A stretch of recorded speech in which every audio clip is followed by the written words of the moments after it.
एक जवान व्यक्ति करीबन 5 साल के लड़के के पास आता है और वो दूसरे गांव से आया था। उस जमाने की बात कर रही हूँ जब रास्ता तय करना एक बहुत बड़ा काम हो जाया करता था। यहाँ पर आकर कहता है कि क्या फलाने नाम का बच्चा यहाँ पर रहता है। घर वालों ने कहा कि हाँ भाई रहता तो है, लेकिन तुम्हें क्या काम है। उन्होंने कहा कि वो भीतर है। तभी वो कहता है कि मुझे उससे ही काम है। ये व्यक्ति इस लड़के के सामने जाता है जो महज 5 साल की उम्र में होता है। तभी ज़मीन पर गिरकर इसके पैरों को पकड़ लेता है। माफ़ करना, मैंने तुम्हें मार दिया था। ये मेरी सबसे बड़ी भूल थी, सबसे बड़ी गलती थी। कुछ पैसों को लेकर जो मैंने तुम्हें मारा था ना, ये बहुत बुरी बात थी। क्या तुम मुझे माफ़ कर सकते हो। और ये व्यक्ति धाड़े मार मार कर रोने लगता है। घर वाले हैरान और परेशान हो जाते हैं क्योंकि उनका बेटा कभी मरा ही नहीं था, तो उसे किसने मार दिया। ये व्यक्ति क्यों माफ़ी मांग रहा था जबकि दोनों की उम्र में बहुत फासला था। दोस्तों, तभी ये 5 साल का बालक कहता है कि अब क्या पछताने से होता जब चिड़िया चुग गई खेत। मैं तुम्हें माफ़ कर दूंगा, लेकिन भगवान तुम्हें कभी माफ़ नहीं करेंगे। तुमने चंद पैसों के लिए मेरा हंसता खेलता जीवन बर्बाद कर दिया। तुमने मुझे मार दिया। मेरी पत्नी, मेरे बच्चे कैसे बिलखते रह गए, तुम्हें पता भी है क्या। अब इस 5 साल के बच्चे के कौन से बीवी और बच्चे थे। उससे आगे की जो परतें मैं आपके सामने खोलूँगी, आप हैरान और आश्चर्य में आ जाओगे। यहाँ पर दोस्तों किसी की मृत्यु नहीं हुई थी, लेकिन किसी का जन्म हो चुका था। बिना मृत्यु हुए किसी का जन्म कैसे हो सकता है, ये बड़ी हैरानी भरी बात लगती है। और एक ही लड़के के शरीर में दो दो आत्मा कैसे रह सकती हैं। मेरा शरीर है, मैं वैष्णवी हूँ, मेरी आत्मा एक है। अगर मेरे अंदर 2 आत्माएं वास करें तो मेरा क्या हाल होगा। लेकिन इस लड़के के शरीर के अंदर ये भी पहले ही बता दूं कि 2 आत्माएं थी। कैसे थी, जब पूरा सच जानोगे ना तो शायद आप ब्रह्मांड को जानने की थोड़ी सी, कहते ये क्षण भर की कोशिश कर सकते हैं। कहती आ रही हूँ और कहती हूँ और कहती ही रहूँगी। जब तक इस माटी के शरीर में सांस है तब तक आप लोगों को सावधान करती रहूँगी। जो बीज बोओगे ना वही फसल पककर तैयार होगी और उसे ही तुम काटोगे और वही तुम्हारे आगे चलने का सहारा बनेगा। फसल अच्छी बोनी है साहब, वरना आपके खेतों में या आपके परिवार में जो उपज हो रही है वो बेहतरीन रंग नहीं लाएगी। आज की घटना आपके लाखों सवालों का जवाब है। आज की घटना आपके उन सवालों का जवाब है जो वो लोग जो नए मेरे चैनल पर आकर कहते हैं हंसकर, मुस्कुराकर, खिल्ली उड़ाकर, ऐसा कुछ भी नहीं होता। सावधान हो जाओ, बहुत कुछ होता है। चलिए इस घटना के बारे में जिक्र करती हूँ। कैसे एक लड़के के अंदर 5 साल की उम्र में 2 आत्माएं निवास करती हैं। मृत्यु नहीं हुई थी तो पुनर्जन्म कैसे हो गया। क्यों एक व्यक्ति जो जवान था वो उससे माफ़ी मांग रहा था। उस व्यक्ति ने उस बच्चे को क्यों मारा, क्या ये मामला था। मामला शुरू होता है यहाँ पर आपको मैं बताऊँ यूपी के मुजफ्फरनगर से, यानी जिला रसूलपुर, यानी मुजफ्फरनगर ज़िला पड़ता है और रसूलपुर एक गांव पड़ता है। दोस्तों रसूलपुर गांव में एक गिरधारी लाल नाम का जाट व्यक्ति रहता है। दोस्तों ये जाट था, इसकी पत्नी का नाम राजकली होता है और इनके घर में इनका एक बेटा था जो करीबन यहाँ पर आपको मैं बताऊँ 1950 में जिसका जन्म हुआ था। और यहाँ पर उस लड़के का नाम जसवीर जाट रखा जाता है। जसवीर बहुत ही नटखट था, अपने माँ बाप से बहुत प्रेम करता था। गिरधारी जाट को यानी गिरधारी लाल को, राजकली को वो बहुत प्रेम करता है।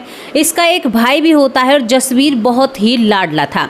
धीरे धीरे वक्त बीतता है। अब जसवीर को एक बीमारी होती है। बीमारी क्या होती है कि जसवीर को चेचक यानी माता आ जाती है, जिसे आमतौर पर हम चेचक या माता भी कहते हैं। तो इसे माता आती है और माता भी इतनी ज़्यादा आती है कि इसके हालात बिगड़ जाते हैं। बात होती है 1954 की, यानी 1954 में अप्रैल का महीना होता है और जसवीर को बहुत ही ज़्यादा बीमारी और हालात इतने ख़राब हो जाते हैं कि जसवीर अपनी आँखों को खोलने में भी सक्षम नहीं था। जब ये आंखों को खोलने में सक्षम नहीं होता है तो इसके पिता हमेशा डरते रहते हैं और बेटे का इलाज करा रहे थे। उस समय मैं आपको बताऊं, पहले ना ही तो दवाई ली जाती थी चेचक में, माता में, और ना ही किसी इंजेक्शन का या कोई भी ऐसी दवाई नहीं, केवल कुछ घर के नुस्खों से ही इस बीमारी को दूर किया जाता है। अब यहाँ पर जसवीर धीरे धीरे इतना कमज़ोर होता है कि उसका बोलना भी बंद हो जाता है, वो बोल भी नहीं पाता है। और भी वक्त बीतता है तो एक दिन जसवीर की सांसें लंबी लंबी चलने लगती हैं। जसवीर के पिता जो उसी के पास रहते हैं तभी एकदम देखते हैं कि उसका जो बेटा, जो 3 दिन से ना कुछ खा रहा है ना बोल रहा है, जिसका शरीर भट्टी की तरह तप रहा है, उसकी आंखें बंद और सांसें शायद बंद हो गई हैं। जसवीर के पिता गिरधारी लाल ने कान लगाकर नाक के पास जैसे ही देखा तो वहाँ से मतलब सांस नहीं आ रही थी। वो कई कोशिश करता है, पलके चेक करता है, उसे एहसास हो जाता है कि रात के 11:30 बजे उसका बेटा, जिसका नाम जसवीर है, वो इस दुनिया से जा चुका है। दोस्तों यहाँ पर वो रोने लगता है, एक वैद्य को बुलाता है। वैद्य ने भी साफ कह दिया था कि आपके बेटे के शरीर के अंदर जान नहीं है। ये मामला जब होता है तो यहाँ पर अब ये रोने लगता है। अपने घर के भाई सभी को बुलाता है जो इनके कुनबे वाले होते हैं, सब आते हैं। इतनी देर में 12-15 हो जाते हैं। दोस्तों 12-15 हो जाते हैं। जो जसवीर भट्टी की तरह तप रहा था वो उसका शरीर ठंडा पड़ जाता है। वैद्य ने भी कह दिया था। अब यहाँ पर इससे पूछा, ये कहता है कि ये बच्चा ही तो है, ये 4थी साल में ही तो चल रहा है, क्यों ना हम इसका अंतिम संस्कार यानी इसको ज़मीन के अंदर मिट्टी दे दें। यानी आपको एक और बात बताऊं, जो हिंदू रीति रिवाज हैं, गरुड़ पुराण के हिसाब से जो बच्चे का देह या शरीर होता है उसे जलाया नहीं जाता है, उसे ज़मीन में माता रानी की गोद में दिया जाता है। कुछ इस तरह की परंपरा होती है। घर वालों ने कहा कि क्या कह रहे हो गिरधारी, तुम्हें इतनी जल्दी लग रही है, तुम्हें रात का वक्त नहीं दिख रहा? शमशान घाट जो हैं वो सोते भी हैं, जगते भी हैं, उनके भी कुछ नियम हैं। तुम ऐसा कैसे कर सकते हो? हम रात भर इंतज़ार करेंगे और अपने बेटे को, अपने जिगर के टुकड़े को सुबह विदा करेंगे। रात निकल जाती है, सुबह के 4:30 बजते हैं। 4:30 बजते ही जो जसवीर लड़का है, जो 5वीं साल में यानी 4थी साल में चल रहा है, दोस्तों यहाँ पर क्या होता है कि उसके शरीर के अंदर हलचल होती है, हाथ हलता है। तो जसवीर के पिता जो गिरधारी लाल जाट होते हैं वो उसके पास आते हैं, देखते हैं कि उसके बेटे का शरीर दोबारा से गर्म हो गया है। वो खुशी के मारे झूम उठता है, दोबारा वैद्य को बुलाता है। कहाँ, उसको वो रात को ही दफनाने की बात कर रहा था। वैद्य यहाँ पर आते हैं, देखते हैं कि अरे ये तो जीवित है। वो कहता है कि ऐसा कैसे हो सकता है, ये तो मर चुका था। 11:30 बजे से सुबह 4:30 बजे तक जसवीर मरा हुआ पड़ा था, तो फिर वो जीवित कैसे हो सकता है? लेकिन वो जीवित हो गया, उसके अंदर सांसें चल रही थी। अब वो धीरे धीरे पलकें खोलता है, लेकिन बोला नहीं जा रहा था क्योंकि मुंह के अंदर भी माता आई हुई थी। धीरे धीरे वक्त बीतता है दोस्तों, 8 हफ्ते लग जाते हैं। पूरे कुनबे में खुशी की लहर दौड़ जाती है कि उनका बालक दोबारा से जीवित हो गया। कहीं ना कहीं मन में विचार थे कि हमने शायद गलत फैसला लिया, वैद्य से गलती हुई है, ये बच्चा जीवित था, हमने इसे मरा समझ लिया। लेकिन जैसे ही 8 हफ्ते बीतते हैं, जसवीर के शरीर में हलचल पैदा होती है। तो जसवीर अब इस घर में खाना नहीं खा रहा था, यानी जब वो बोलने लगता है तो खाना उसने बंद कर दिया। यहाँ पर उससे वजह पूछी जाती है तो वो कहता है कि तुम लोगों के हाथ का खाना मैं कैसे खा सकता हूँ? तुम लोग तो कोई और जात हो, तुम तो वो हो ही नहीं जो मैं हूँ। यहाँ पर घर वाले समझते हैं क्या तुम्हारे ऊपर कोई आत्मा का साया है? उसी दिन से यही खाना खाते आ रहे हो, आज ऐसी क्या परेशानी है? इसने कहा कि नहीं, तुम वो नहीं हो, तुम तो कोई और हो। मैं यहाँ पर कैसे आया? मैं यहाँ पर रहना ही नहीं चाहता, मैं अपने परिवार में जाना चाहता हूँ, मैं आप लोगों का हूँ ही नहीं। फिर वो अपने काया या शरीर को देखता है, वो कहता है कि मैं इतना छोटा कैसे हो सकता हूँ। अब दोस्तों उसने इस घर में कलेश और पूरा शोर मचा दिया। चाचा ताऊ सभी आते हैं, सभी पूछते हैं, लेकिन जसवीर के पिता गिरधारी बहुत परेशान हो जाते हैं। दोस्तों यहाँ पर गिरधारी लोगों की पंचायत बुलाते हैं गांव की, और हाथ जोड़कर खड़े हो जाते हैं कि गाम और राम ही हमेशा से मदद करते हैं। मेरा बेटा मुझे परेशान कर रहा है, या तो उसके ऊपर कोई साया है या कोई परेशानी है, क्योंकि वो हमें रहने ही नहीं दे रहा है। वो हमारे हाथ का, हमारे घर का पानी तक नहीं पी रहा है। तभी वो कहते हैं कि क्यों वो ऐसा क्यों कर रहा है। तभी वो लड़का बीच पंचायत में आता और कहता है कि मैं तो ब्राह्मण हूँ, मैं इनके घर का पानी कैसे पी सकता हूँ। हालांकि जाट के घर का पानी पीने में कोई परहेज नहीं है, लेकिन शायद उस समय में रहे होंगे। दोस्तों यहाँ पर जब ये बात होती है तो इस बात के चलते गांव के लोग हैरान हो जाते हैं, भाई कौन है? तो वो कहता है कि नहीं।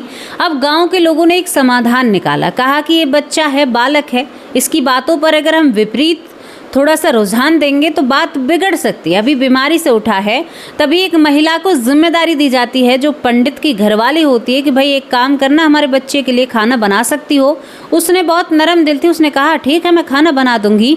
उसको राशन भेजा जाता था और यहाँ पर जो गिरधारी का बेटा था, गिरधारी के घर से ही राशन जा रहा था, लेकिन जसवीर उस खाने को बहुत चाव से खाया करता था। धीरे धीरे उसकी सेहत दुरुस्त होने लगती है, वो ठीक होने लगता है। अब उसकी दूसरी जो जिद थी वो ज़्यादा बढ़ने लगती है। वो कहता है कि मैं तो जसवीर हूँ ही नहीं, मेरा नाम यहाँ पर शोभाराम है और मैं बहती गांव का रहने वाला हूँ और मैं वहीं पर जाऊँगा, वहाँ पर मेरा परिवार है। अरे हमारा तो बहुत बड़ा कुनबा है, हम तो त्यागी हैं। उसने कहा कि हम त्यागी हैं, मेरे पिता का नाम शंकर दयाल त्यागी है और मैं वहीं पर जाना चाहता हूँ। वहाँ पर मेरी पत्नी है, मेरे बच्चे हैं, मेरा परिवार है, मेरे भाई हैं। अब यहाँ पर दोस्तों ये सारी बातें बहुत ही ज़्यादा हैरान करती हैं।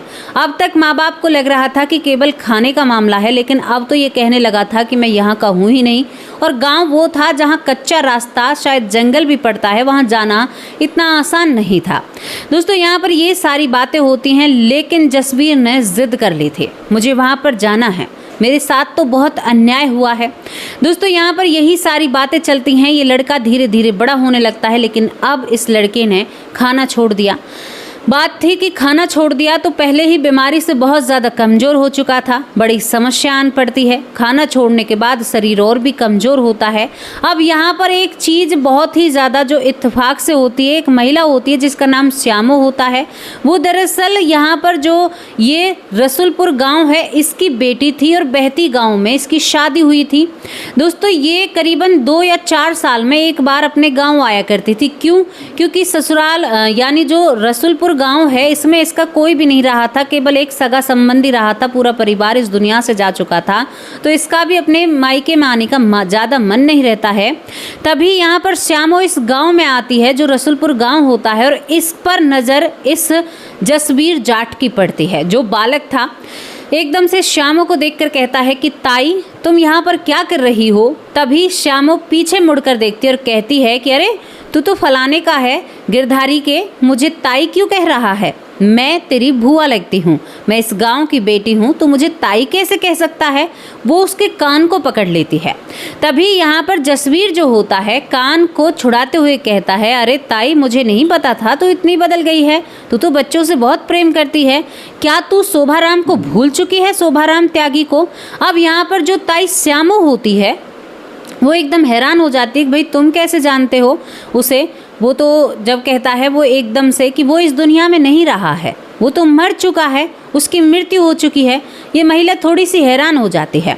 उसके बाद ये जो लड़का है जसवीर, ये इसे अपने पास बिठाता है, कहता है कि ताई मैं बहुत परेशान हूँ, मेरी मृत्यु हुई और मृत्यु होने के बाद मैं इस घर में आ गया। अब यहाँ पर श्यामो को भी पता था, क्योंकि उस घर से उसके अच्छे रिश्ते थे जहाँ पर ये शोभाराम बनकर था। उसने कहा कि उसकी मृत्यु में तेरे जन्म में तो बहुत फर्क है। तभी वो कहता है कि ताई मेरा जन्म नहीं हुआ है, मैं तो इस शरीर में अपने आप घुसा हूँ। इस तरह से कहता है, वो ये भी नहीं कहता कि मैंने प्रवेश किया है जो मैं आपसे कहूँ। इसने कहा कि ताई शरीर के अंदर तो मैं खुद आया हूँ, जन्म नहीं हुआ है, मैं वही जसवीर यानी वही शोभाराम हूँ जो एक रुतबा रखता था, जिसके पास बैलगाड़ी है और वो बहुत ही अच्छे से रहता है। अब श्यामो कहती है कि अच्छा तू वो है, तो मुझे ये बता उसकी मृत्यु कैसे हुई? क्योंकि श्यामो भी उसकी मृत्यु के बाद पहली बार अपने मायके आई थी। वो कहता है कि ताई ये बात भी पूछने की है, मेरे पास जो बैलों के जोड़ा था और जो गाड़ी थी उसे लेकर हम एक निर्मना गांव में गए थे, जो कि जहां पर उसके दोस्त की शादी होती है, रिश्तेदार की। और वो कहता है कि ताई अप्रैल का वो महीना था, मैं वहां पर जाता हूं और ये कहता है कि उस गांव में जब मैं जाता हूं तो उससे गांव से 3 दिन हम वहां पर ठहरते हैं, और उसके बाद जब मैं आ रहा था तो मैं उस गाड़ी से नीचे गिर जाता हूं क्योंकि मुझे चक्कर आते हैं और मेरे सर में गहरी चोट लगने के कारण मेरी मृत्यु हो जाती है। अब जो श्यामो थी ये सुनकर बहुत हैरान हो जाती है कि ये बात तो सही कह रहा है। श्यामू ने एक और सवाल किया कि कौन सी जगह थी जहाँ पर तेरी मृत्यु हुई। उसने कहा मुजफ्फरनगर आ चुका था। जिस दिन मेरी मृत्यु हुई थी रात का समय था, मैं गाड़ी से गिरता हूँ और उसी वक्त मेरी मृत्यु हो जाती है और उसके बाद मैं इस शरीर में आता हूँ। ये बड़ी विडम्बना भरी बात थी। उसने कहा कि ताई जब आप गांव में जाए ना तो मेरे बाबा तक ये संदेश पहुंचा देना शंकर दयाल त्यागी के पास कि उसका बेटा जीवित है, मरा नहीं है, केवल शरीर बदल चुका है। ये हैरानी भरी बातें थी। इन बातों को खड़ा होकर यहाँ पर गिरधारी जाट भी सुन रहा था। गिरधारी लाल जाट जो होता है वो हैरान हो जाता है कि उसका बेटा क्या बात कर रहा है। कई तांत्रिकों के पास उसे ले जाया जाता है, लेकिन जैसे ही श्यामू अपने ससुराल जाती है यानी बहती गांव जाती है तो सारी बातें इस त्यागी परिवार के सामने रखती है। वो कहती है कि ऐसे ऐसे तुम्हारे बेटे के साथ ये हुआ है और वो तो वहाँ पर है। वो कहते हैं कि ऐसा हो ही नहीं सकता। दोस्तों अब यहाँ पर ये 2-4 दिन देखते हैं, लेकिन एक पिता का मन बेचैन उठता है। यहाँ पर शंकर दयाल त्यागी अब एक फैसला लेता है और इस लड़के को अपने घर बुलाना चाहता है, जिसका नाम जसवीर जाट होता है। दोस्तों इस लड़के को घर बुलाया जाता है। जब इस लड़के को घर बुलाया जाता है तो पहले इसे बाहर, गांव से बाहर ही छोड़ दिया जाता है कि भाई तुम ये हो, क्योंकि यहाँ पर खुद शंकर दयाल और इसके साथ एक और गया था, यानी 3-4 जने वहाँ पर जाते हैं। जबकि गिरधारी अपने बेटे को भेजना बिल्कुल भी सही नहीं समझ रहा था, लेकिन जब गाँव का दबाव आता है तो भेजना पड़ता है। दोस्तों वहाँ पर जब ये जाते हैं तो जाते ही गाँव में ये लड़का मगन और प्रसन्न हो जाता है, जिसका नाम जसवीर होता है, और उछल उछल कर कहता है कि आज मैं अपने गांव में आ गया हूं और ये खुशी सबसे बेहतर है। दोस्तों पीछे पीछे लोग चल रहे थे। इसने हर गलियारे को, हर घर को पहचान लिया था और जाकर अपने बैलों के ऊपर हाथ फेरा और कहा कि ये मेरे ही तो बैल थे, इन्हीं से तो मेरी जो गाड़ी है सबसे तेज चला करती थी और शादी ब्याह में सबसे आगे इसकी भागने वाले बैल थे। ये घर के अंदर प्रवेश करता है, खुद ही सबको पहचान लेता है। अब इस परिवार में बड़ी असमंजस कि भाई ये सच में ही वो है। अब यहाँ पर इसको बिठाकर जब 4-5 लोग इधर उधर बैठे हुए होते हैं तो फिर वही मरने का किस्सा पूछने लगते हैं, क्योंकि भैया सबको सबूत चाहिए। इसने कहा कि अब तक मैंने किसी को नहीं बताया। शोभाराम की मृत्यु के बारे में क्या तुम्हें क्या पता है? इसने 6 साल की उम्र में यही सब कुछ कहा। सामने के लोगों ने कहा, जो इसके परिवार शंकर दयाल, सब ने कहा कि वो बैलगाड़ी से शादी से आ रहा था और वो गिर जाता है। ये तभी कहता है कि मैं गिरता नहीं हूँ, मेरे किसी खास ने, जिसे मैंने पैसे दे रखे थे, नाम नहीं लेता है, मेरे किसी खास व्यक्ति ने, अगर मैं नाम लूँगा, क्योंकि अपने आप को जवान और समझदार इंसान माना करता था, कभी अपने आप को बच्चा नहीं मानता था ये। इसने कहा उस खास ने मुझे एक बर्फ़ी दी और उस बर्फ़ी के अंदर शायद मैं आपसे कहूँ जहर था। उसे खाने के बाद जब मेरे ऊपर असर होता है या मेरा दम घुटता है तो मैं चलती हुई गाड़ी से जब नीचे गिरता हूँ तो वहाँ पर एक पत्थर था और पत्थर पर मेरा सिर लगा था। अब ये लोग कहते हैं उसका नाम बताओ। उसने कहा नाम नहीं बताऊंगा, बड़ा खास था मेरा, बड़ा प्यारा था, अगर नाम बता दिया तो बड़ी बेईमानी हो जाएगी। उसने कहा कि तुम्हें उसने मार भी दिया, तुम ऐसा कैसे कह सकते हो? उसने कहा कि कोई बात नहीं, लेकिन उसने मुझे 300 रुपये के लिए मारा, इस बात का मुझे बड़ा दुख है। मेरे परिवार से मुझे दूर कर दिया, मैं दूसरी जात में चला गया, इसका मुझे बहुत तकलीफ और दुख है। दोस्तों ये बात सुनते ही वो लोग हैरान हो जाते हैं, बार बार नाम पूछते हैं, लेकिन वो नाम नहीं बताता है। लेकिन ये खबर आग की तरह फैल जाती है उस गाँव में कि किसी ने उसे बर्फ़ी में इस तरह से कुछ दिया और उसे इस दुनिया से दूर भेज दिया। अब ये खबर उस व्यक्ति के पास भी पहुंच जाती है जिसने ये सब कुछ किया था, जिन लोगों के सामने पर्दा था खुल चुका था। यहाँ पर जसवीर के पिता मान चुके थे कि उसके बेटे के साथ ये सब कुछ हुआ, लेकिन अब बात वहीं पर अटकती है। 2 गांव की पंचायत इकट्ठी थी। इस लड़के को खड़ा किया गया और पूछा गया कि भाई ये सब कुछ तो ठीक है, लेकिन तुमने गर्भ से तो जन्म लिया ही नहीं, फिर तुम्हारा जन्म कैसे हो सकता है? सभी लोग और महिलाओं के सामने, पुरुष और महिलाओं के सामने ये लड़का एक और बात रखता है। कहता है कि मेरी मृत्यु होती है और उसके बाद मैं भटकता हूँ, मुझे नहीं पता मैं कितने दिन भटकता हूँ, लेकिन जब मेरी मृत्यु होती है और मैं भटकता हूँ तो एक बाबा जो शायद हवा में धुएं की तरह विलीन हो रहे थे, लेकिन वो बाबा थे, मेरी नज़रों में उम्र थी उनकी। उन्होंने मुझसे कहा कि देखो ये जो बालक है इसके प्राण निकल चुके हैं और तुम्हें इसके शरीर में रहना है, तुम्हें इसके शरीर में वास करना है। इसी तरह से जब उसके प्राण शरीर से निकलते हैं उसके बाद कुछ देर बाद मैं वहाँ पर जाता हूँ और उसके शरीर में प्रवेश हो जाता हूँ। प्रवेश होने के बाद जो उसके कर्म थे, कर्म के साथ उसकी बीमारी जो पहले वाला जसवीर था उसके साथ चली जाती है और इसके कर्म में बीमारी नहीं थी तो ये जीवित हो जाता है। ये बॉलीवुड की कहानी यानी सच लग रही है, लेकिन ये सच्ची घटना है दोस्तों। इसके दस्तावेज भी हैं, लिखी हुई भी है। अब यहाँ पर क्या होता है कि इस पर जांच पड़ताल की जाती है। विदेश तक अखबारों में जब ये घटना छपती है तो विदेश तक स्टीवेंसन जो होते हैं ये यहाँ पर इस पूरी घटना के ऊपर जांच पड़ताल करने आते हैं। अब इस घटना की जांच पड़ताल तो तब होगी जब मुजफ्फरनगर में इस शोभा राम त्यागी की मृत्यु हुई थी, जो फिलहाल जसवीर जाट के शरीर में घुसा हुआ बैठा था। दोस्तों स्टीवेंसन जब यहाँ पर रिसर्च करते हैं तो अप्रैल 1954 में ही इसकी मृत्यु हुई थी, जो ये लड़का था जसवीर, उस रात को। और उससे मतलब कुछ दिन पहले जो ये मुजफ्फरनगर में 23 अप्रैल 1954 में वो शादी थी जिसमें शोभा राम उस शादी में शिरकत यानी गया था बारात में। और यहाँ पर 23 अप्रैल को मतलब वहाँ से निकलते हैं। 21 अप्रैल को 1954 में वो शादी होती है। 3 दिन वहाँ पर बारात ठहरती है और 3 दिन के बाद वो वहाँ से जब निकलते हैं तो रास्ते में उस बर्फ़ी के कारण इसकी मृत्यु हो जाती है। तो इसे लिखित रूप में डॉक्टर इयान स्टीवेंसन ने कहा है कि ये घटना बिल्कुल 100% सत्य है। लेकिन जब भी इस घटना के बारे में डॉक्टर इयान स्टीवेंसन 3 बार भारत का दौरा करते हैं और इस जसवीर जाट से पूछताछ करते हैं तो हमेशा जसवीर जाट उदास रहता है। क्यों?